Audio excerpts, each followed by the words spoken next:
Good evening, everybody.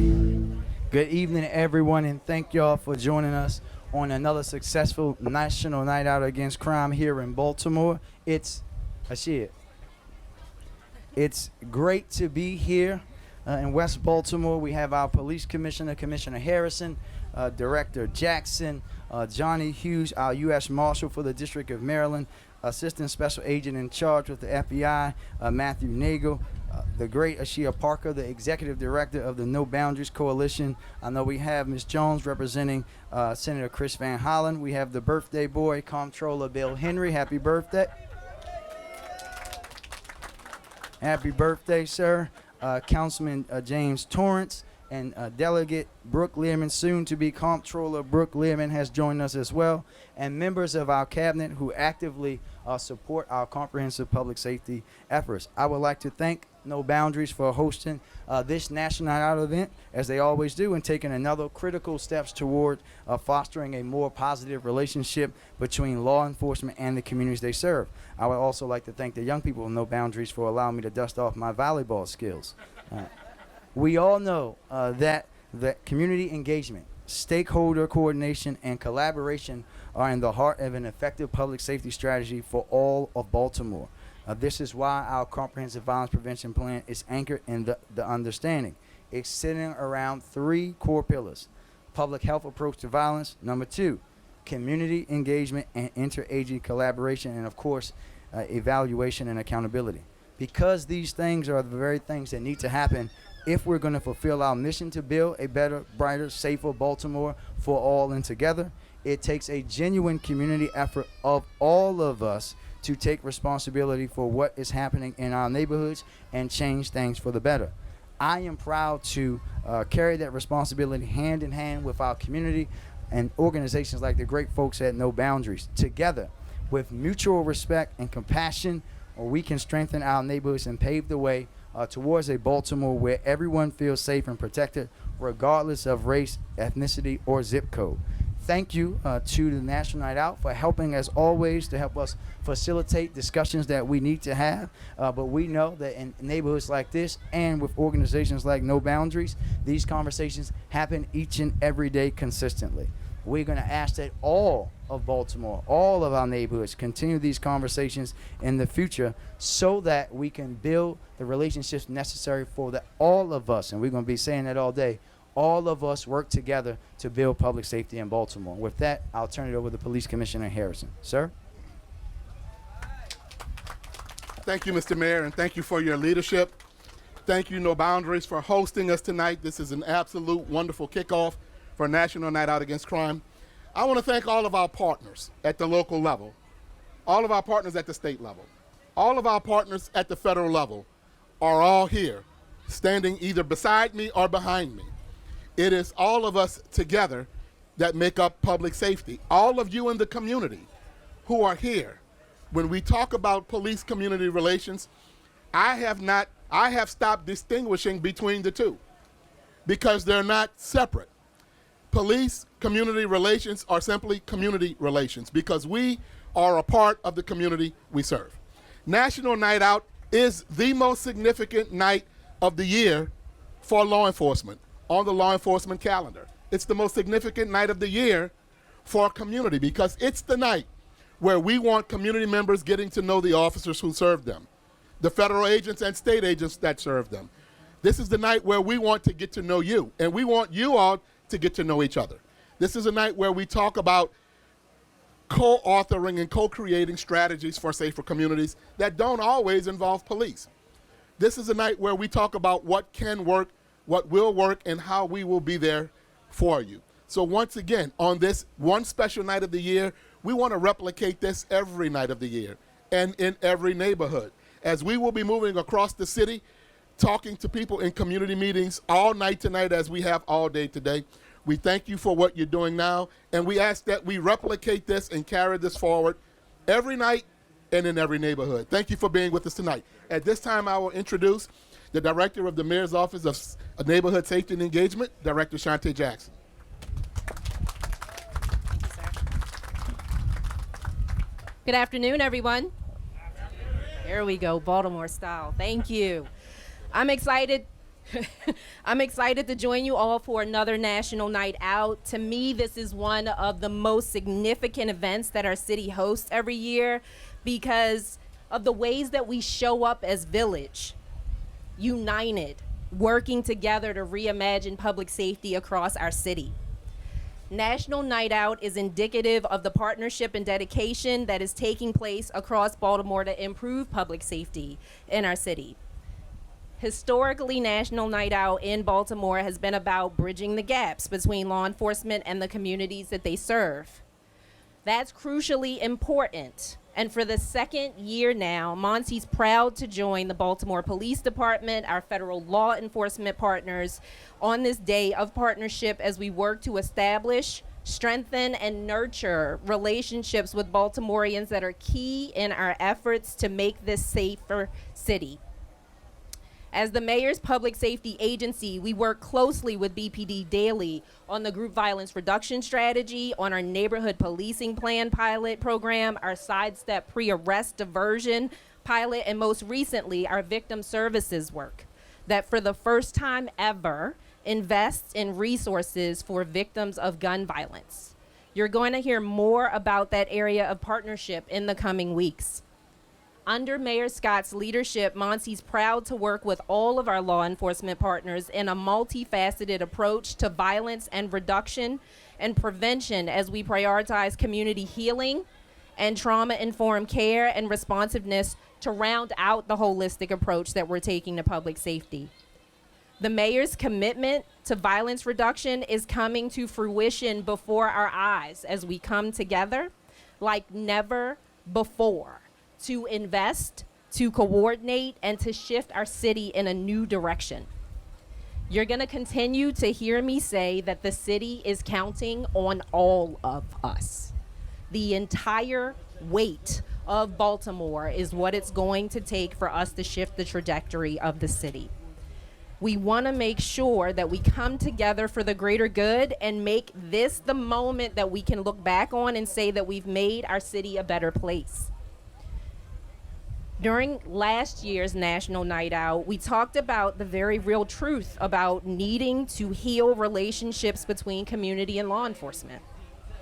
I'm happy to say that we've been hard at work over the last year to bring this to fruition. And in fact, in the coming weeks, folks can look forward to listening tours and truth and reconciliation sessions facilitated by Monty in partnership with our community-based organizations that cultivate discussions between BPD and community members about harms and immediate ways to improve police and community cooperation. This means all of us coming to the table, taking a seat, and working to dismantle structural barriers that have marginalized our communities for far too long, and developing respectful, healthy partnerships and relationships with each other. But all of it starts with moments like this one, moments like today. Your participation in today's events demonstrate your true love of your neighbors, your dedication to our city and to the community, and a deep understanding that Baltimore is about more than just violence. We appreciate each of you, and we're looking forward to forging ahead in our community. With that, I'll turn it back over to Mayor Scott. Thank you, Director Jackson, and thank you for your leadership. We'll now turn it over to Johnny Hughes from the U.S. Marshals, followed by a special agent in charge, Matthew Nagel, and then we'll close it out with the most important person, Mrs. Shea Parker. Gentlemen. Mr. Mayor, thank you. Good afternoon, all. To God be the glory for this beautiful day. And to God be the glory for all of you, our community leaders, making the quality of life in Baltimore better. Here with me today is Mark Patilla. Mark's right out front here. He's our Assistant Director from headquarters, U.S. Marshals. Chief Rachel Gibson, Assistant Chief Terrence Joyner, and Deputy Marshal Al Maresca, our Public Affairs Officer. It should be noted we work with the Commissioner Baltimore City Police, the mayor's office. We have leadership from FBI, DEA, ATF. They're all here today. We work with them daily, striking fear in the hearts of evil, locking up bad guys in Baltimore City. We also work with the community leaders here in Baltimore, and one of our premier programs is our Badges for Baseball program. We work that with Baltimore City, our federal partners, state police, municipal partners, sheriff's agencies. With the Cal Ripken Foundation and Badges for Baseball, we have a camp throughout the summer. When kids get out of school in June, they come to the camp at Ripken Stadium in Aberdeen, Maryland. A lot of these kids are living in impoverished areas in different cities across America, including Baltimore, LA, Philly, Atlanta, New York City, all over. We'll bring in 200, 250 kids a week, and we have police officers from the city, state police, our federal partners working with the kids, acting as mentors up at Ripken Stadium. They have 5 fields up there. They have a Fenway Park, Wrigley Field, Yankee Stadium, Oriole Park, and one more. I can't remember that one. But anyway, they get to come in, and we act like big brothers and big sisters to them.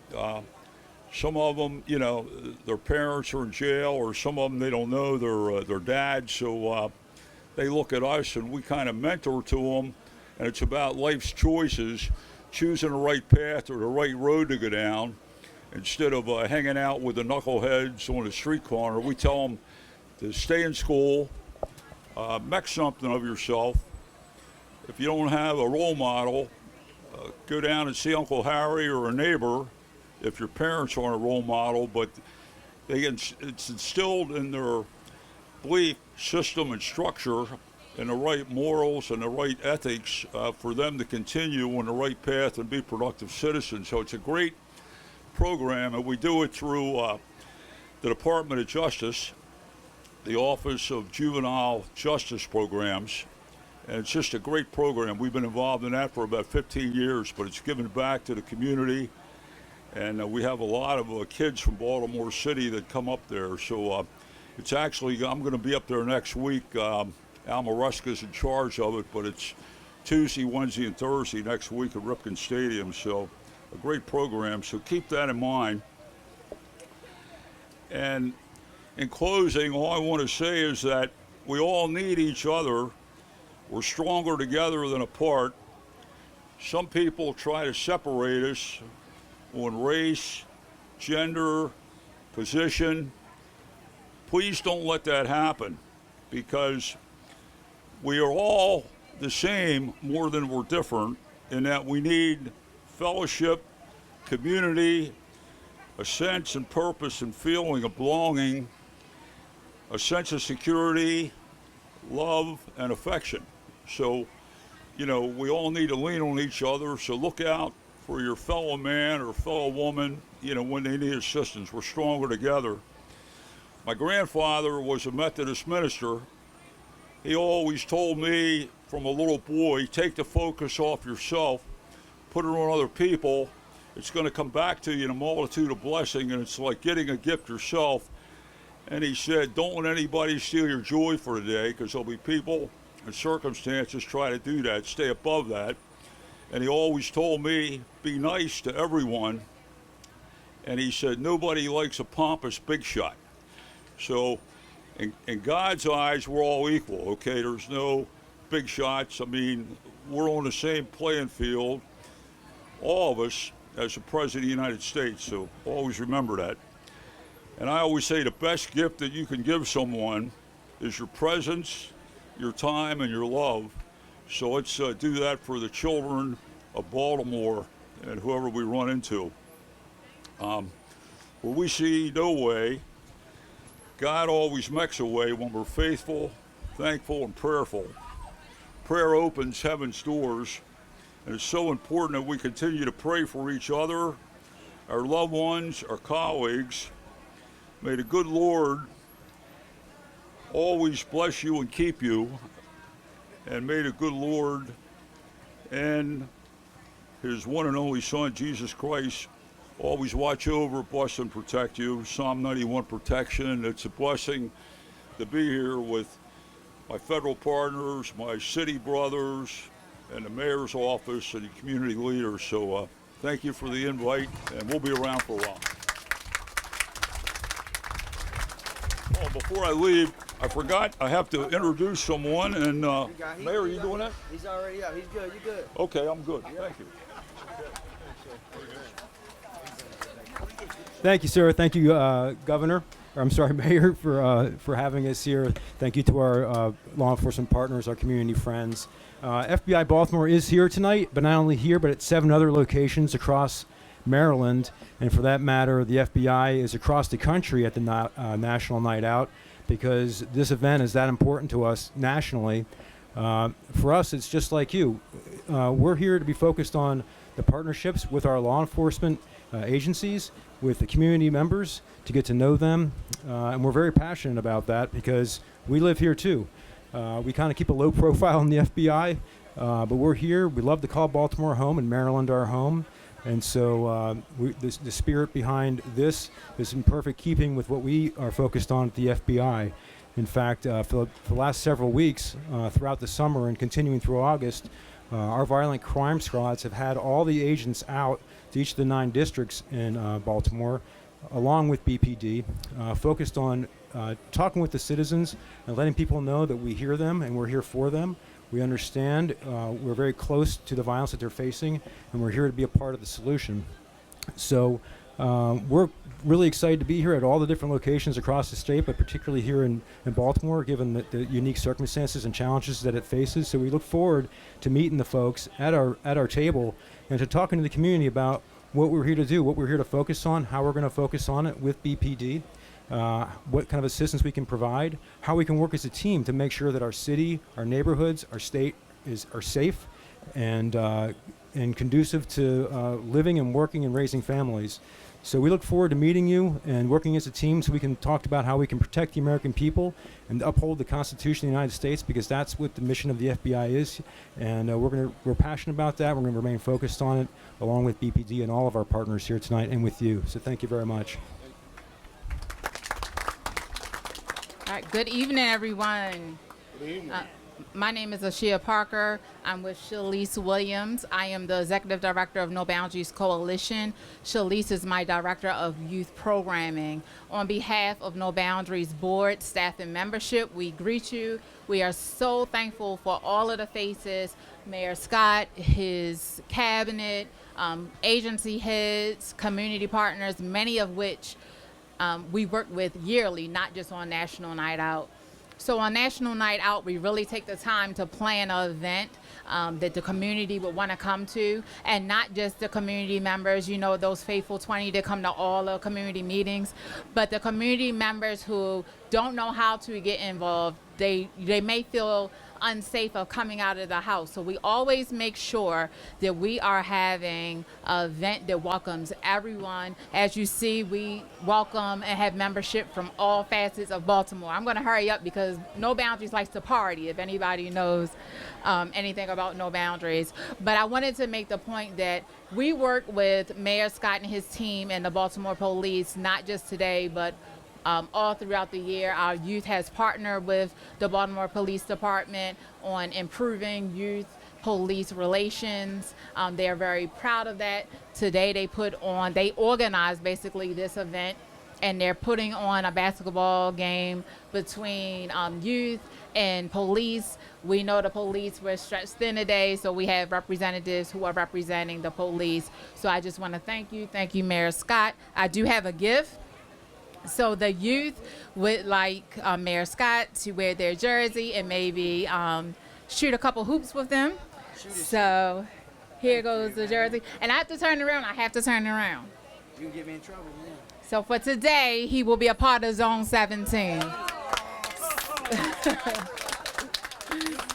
So thank you all, and I look forward to meeting you. Thank you, Ashia. I'm so glad I went to Park Heights first so that I don't have to hear that when I go back home. Well, thank you. Thank you all. And now we'll take questions. Mr. Detlin, you want the first one? Oh, hold on. Try it now. You should be good. Thank you, Mayor. Dave You're good. Detling with WMAR 2 News. This is in regards to the case involving the indictment of the 15-year-old squeegee worker and the death of Timothy Reynolds. Charging documents came out, as well as a video that is circulating that shows a different narrative than what we originally thought. That the squeegee workers did go after him as he was walking away, attacked, and then fired a weapon, which ultimately led to his death. What do you specifically say to squeegee workers who perpetuate Baltimore's culture of violence instead of either just walking away and instead going straight to the individual? What I say to them is what I say to everybody. Anybody, doesn't matter who you are, Dave, it could be you. If you want to perpetuate violence in Baltimore, don't. Because we'll see, this is what will happen to you, right? Nothing is worth someone losing their life over. We have to understand in our city, we know that this is a very interesting and deep situation, but no one should take anyone's life, period. And to the young black men who may be watching, listening, who you may be interacting with, what do you say to them and their parents, some who may be squeegee workers, the teens I'm referring to, who are knowingly and actively carrying illegal weapons, either for protection or to commit another crime? What do you specifically say to them? Well, I would say that, people in general carry guns, Dave. I wouldn't say that we should limit it to young black men. We've That's seen they've admitted to well, it for well, protection. So in relation I to the think- squeegee workers, given I think that we have to be very careful, Dave, when we're talking about saying that guns are only in the hands of young black men. Many of us would see that as racist. But what we have to say, and what I say to them, is what I always say: no one should carry an illegal gun. There is another way. There are opportunities. You can join organizations. You can come to us in the Mayor's Office of African American Affairs. You can go to groups like No Boundaries. There's another way. Don't, to any black man, young black man in particular, that's going to see this, do not let them dictate who you are. They making you seem violent inherently, making you look like the big bad boogeyman, is a $1 billion plus business for them. Don't do what they want you to do. Don't allow them to make you a clip on the news. Find another way for you to live your life so that we can show them who we truly are. And we are the descendants of the creators of civilizations, even though some people don't want to recognize it. Thank you. Keith, you got an earpiece today. I'm not used to that. Well, greeting, Mr. Mayor. This is in reference to the seemingly continuous violence. Oh, hold on, Keith. Yes, sir. Okay. Waiting for a helicopter. Go ahead. You good. Okay. This is in reference. Keith, you live on air right now? Yes, sir. We are. Thanks for telling us. Thank you. Okay. With 35 homicides last month, what recent directive have you given Police Commissioner Harrison in particular so that we might avoid another seriously deadly month? What have you told him to do? The same thing we always tell them.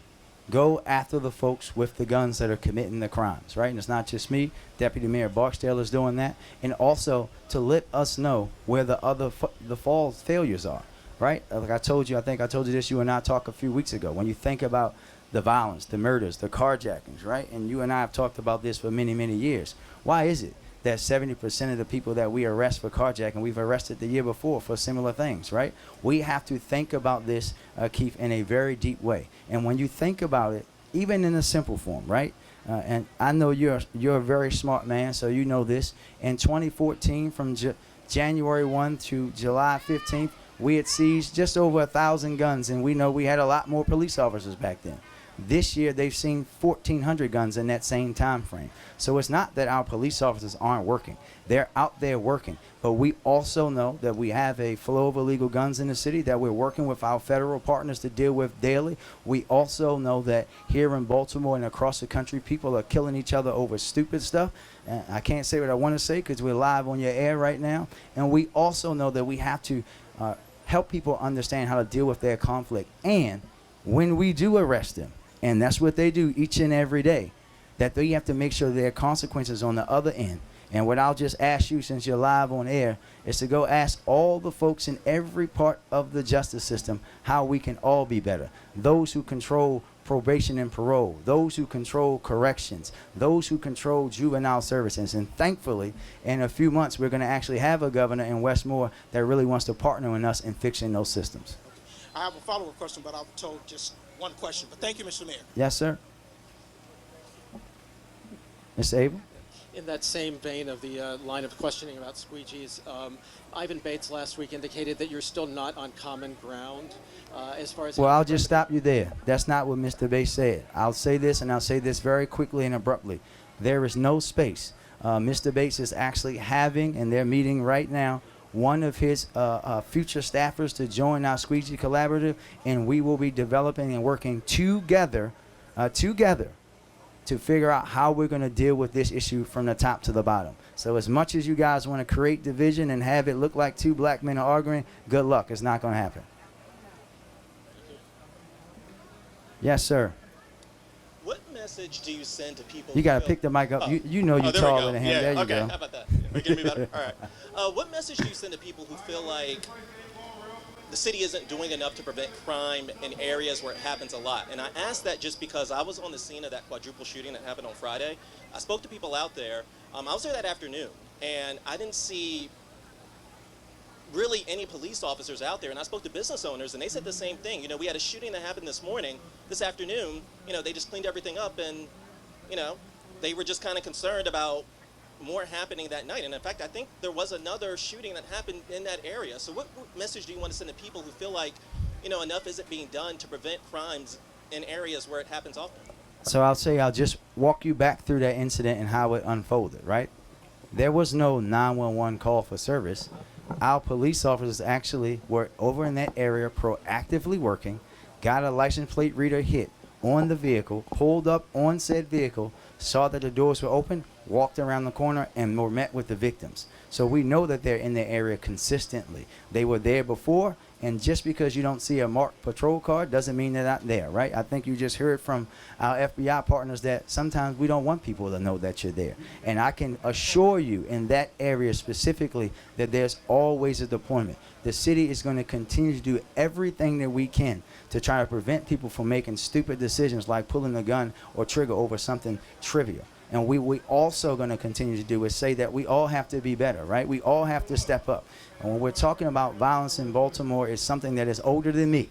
And what we have to realize is that until we get to the point when we realize that everyone plays a part in that, everyone has a responsibility of dealing with folks, because it's not just about young black men anymore, right? These are people that are my age, that are 30 plus, that are being killed in the city, people who should know better than to solving their basic conflicts in the simple, ridiculous manner that they do. But we're always going to be there, and we're going to be doing more each and every day until we together root ourselves of the disease that has been strangling our city for generations. Ma'am? It's all right. Hold on. You're good. I don't think it's on anymore, y'all. Because we can't hear you up here. No? Is it good? There you go. Just kind of have like an open-ended question for you. Since taking office, do you believe that crime has gone down? If so, what do you think has led to that? If not, what do you think it has Well, led it to depends on, that's a great question. It depends on what type of crime you're talking about, right? When you think about homicides and shootings, obviously not. Or we know that there are some statistics that have went down, but at the end of the day, for me, these aren't just about numbers, right? These are people and communities that are impacted by this and have been. And we understand, and I understand about what they call the post-pandemic crime wave happening all around the country. And I was in New York a few weeks ago with my fellow mayors, all discussing how we want to handle this issue in the same way, united together, not just from a day-to-day standpoint on the ground, but how we're dealing with the flow of illegal guns, how we're talking and working with social media companies who know that people are planning crime events on their websites and not saying that to our law enforcement partners. And we're going to work together, not just here locally, not just across the state, but across the country, really, to show how we can come together to heal our city, states, and country of this disease. Thank you, Mayor. Thank you, ma'am. Thank you, everybody. Y'all know what it is.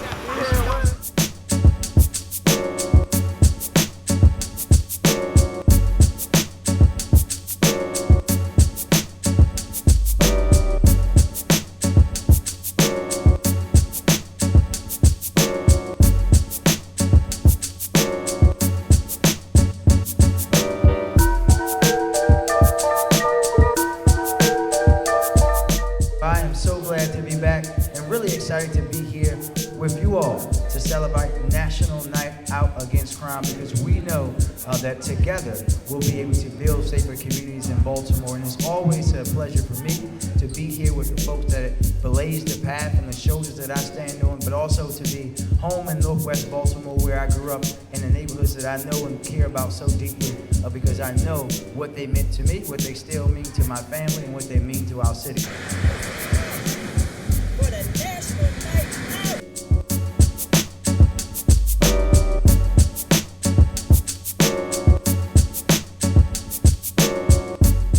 Thank you all for inviting us, and I thank you all for being so hospitable to me and my team.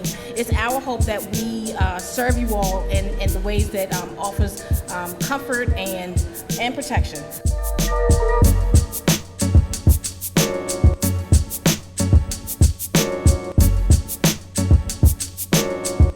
Annual night out. It's about police, it's about community, but really they're not two things, they're one. We are a part of the community. And tonight is about getting to know members of our community in our neighborhoods. Tonight is about members of our neighborhoods getting to know each other, and you getting to know us so we can together, collectively, collaboratively, create a safer environment for our city.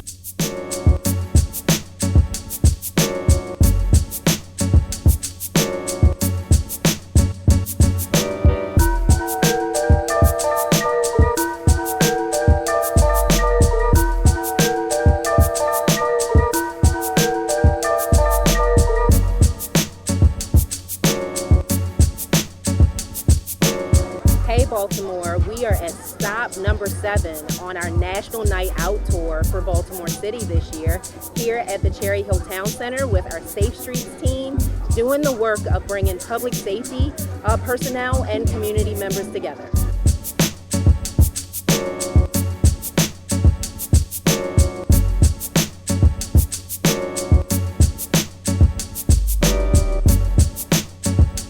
Right now we're in Cherry Hill, but we've been in Park Heights, we've been in Forest Park, we've been in West Baltimore, we're going to East Baltimore, Central Baltimore, Northeast Baltimore. All of Baltimore is out for National Night Out, and it's always a great time.